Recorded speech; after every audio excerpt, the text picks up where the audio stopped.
We'll start with Sydney Wiese, go over to Adam Grossbard, LA Daily News.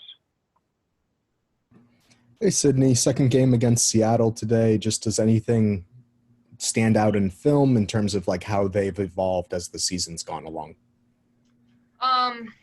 They're a really good team. They have threats all over the floor. And just like the rest of us, as the season has progressed, you find your rhythm, you find your groove, you find what works for you. And, they have a lot of talent. And so I could go down the list of their roster, but it's the same with us. And so we just got to make sure that we match up toe to toe with them. And we want to be aggressive coming out on both ends of the floor and really make our presence felt. So that's our mindset going into tonight, is to try and make it tough for them. Like I said, they're really good players, so that's going to be a challenge for us, but I think we're up for it. Chantel Jennings, The Athletic.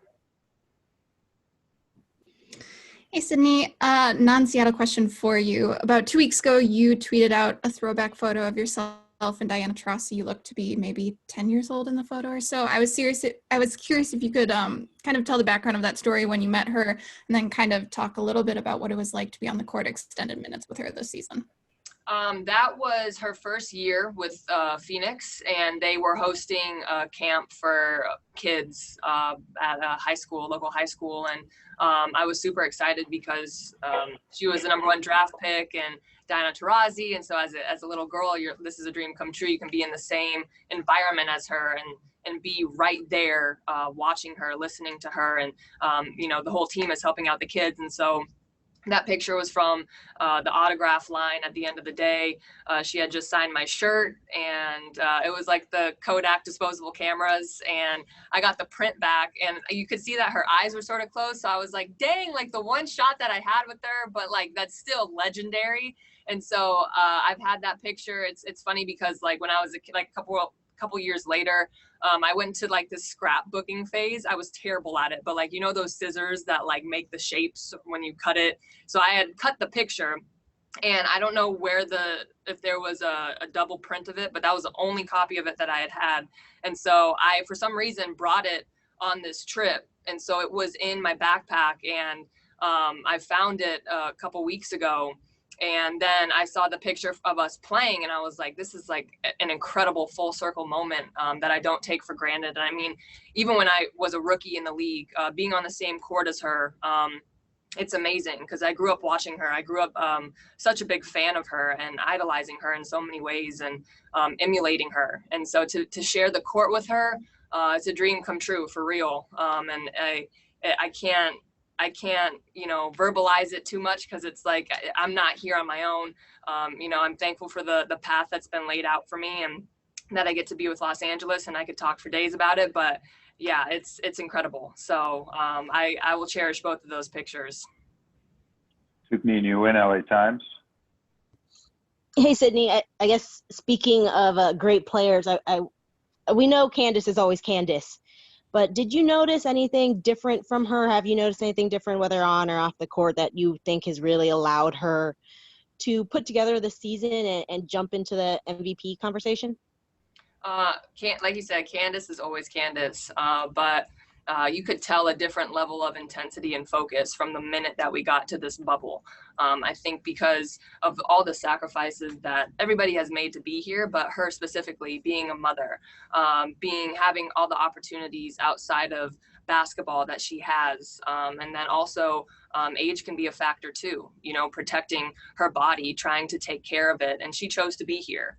And all of us, we had the choice. And for her to make that choice, she's on a mission. She's here to lead this group through her words, through her actions. And it's really cool that people are seeing the impact that she always has had, but it's been incredibly consistent throughout the season. And she is that person for us where we go as she goes, and she feels that, she senses that. And, her competitive energy, her desire to win, that trickles down into the rest of us. And so she's really set the tone for us since the beginning of the season. Thank you. Do you have one more, Tiffany, or are you good? No, I'm okay. I'm good. All right. Thank you, Sydney. Thank you. I will have Tierra Ruffin-Pratt up next shortly. You can start raising your hands in the chat.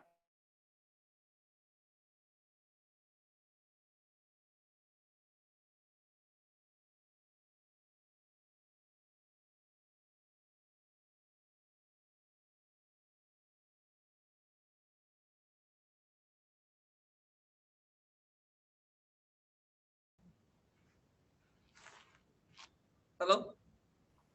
Hey, how's it going? Good. All right, we'll start with John W. Davis of Winsider. Hey, TRP, how you doing?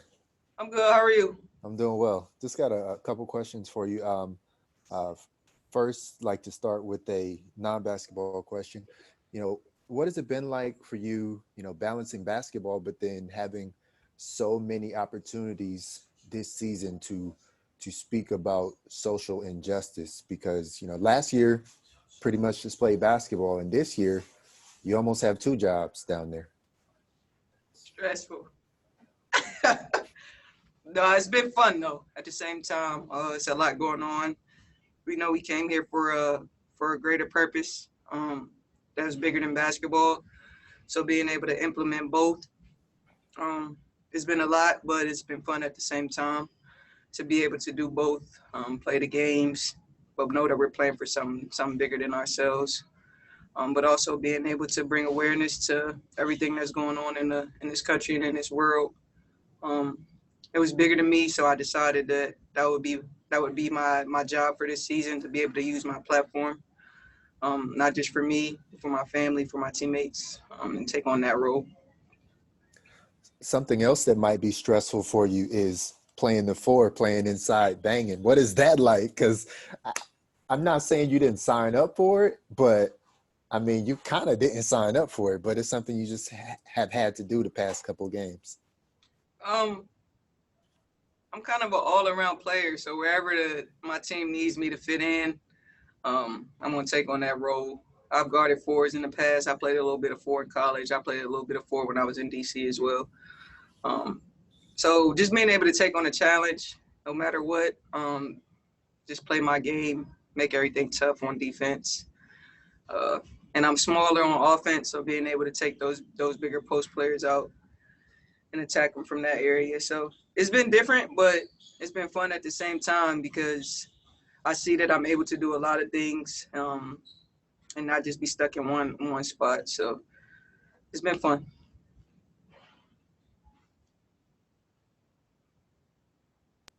Oh, sorry, I was on mute. Go ahead, Tukni, LA Times. Hey, Tierra.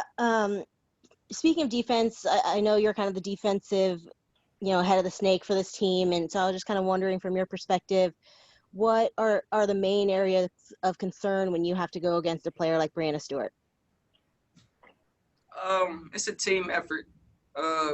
We can't rely on one player to guard her. She's a great player, so we got to make it a collective effort to make all of her shots difficult, while still maintaining our roles and guarding other players.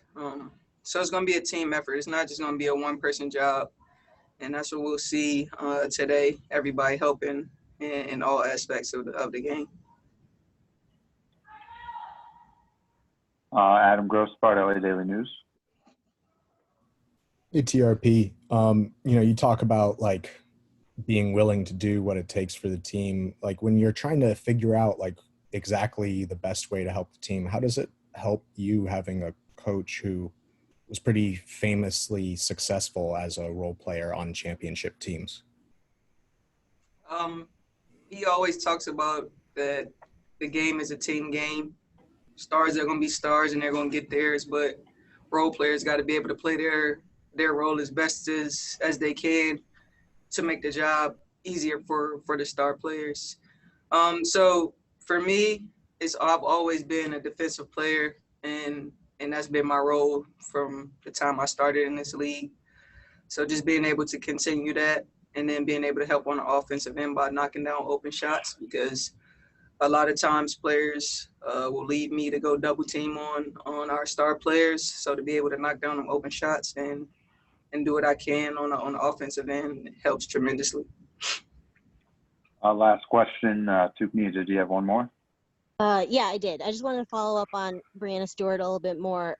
Like, what makes her so dangerous, and what makes her so, I guess, so good as an MVP candidate? Have you been watching how she's been playing this season? I just wanted to hear from you. She's doing pretty much everything. She's scoring, she's rebounding, she's passing, getting her teammates involved. She pretty much is the all-around player. She's blocking shots on the defensive end. So she's doing a little bit of everything, which makes her a lot more dangerous than a player that can only be a scorer. So she's in that running for MVP again, and she's letting it be known that she's back from that injury. So like I said, it's going to take a team effort to stop her and stop them tonight. We're going to do all that we can as a unit to play the best that we can, because they still got to stop us on the other end. Thank you. Good luck tonight. Thanks, Eli. Thank you, guys.